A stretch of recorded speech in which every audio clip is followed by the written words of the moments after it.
Let me ask you about Tom Perkins.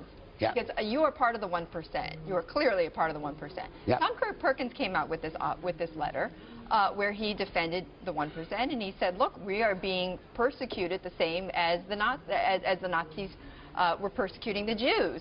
And you know, he was just lambasted, and he came on our network and defended it. How did you feel when you read that letter and when you heard his comments? I guess my feeling is that he's right.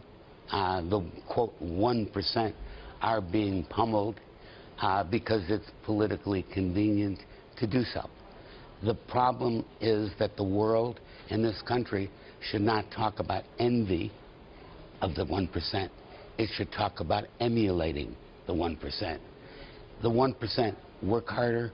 The 1% are much bigger factors in all forms of our society. But Sam, tell that to the person who's on minimum wage, who's living below the poverty line, that they should try to emulate the 1%. How are they going to get there? Oh, you know, there's the stories are rampant of people who started with a candy store and took it from there.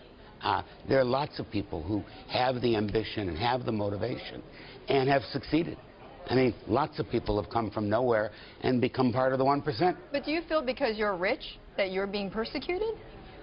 The word persecution is not the right word. Okay. You're being picked on? I think that the politics of envy, the politics of class warfare, are what has separated America from many parts of the rest of the world. And we have benefited dramatically from not having class warfare, from not having envy.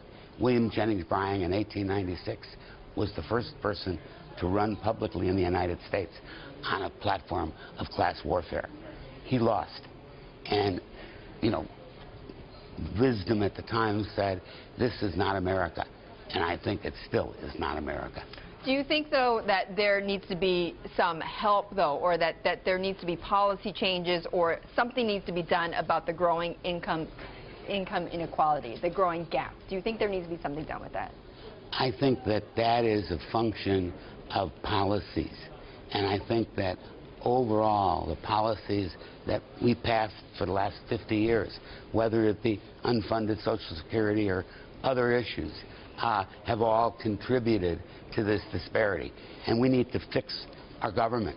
We don't need 17,000 new pages of federal regulations in the last 5 years. So I think all of those things contribute to this disparity.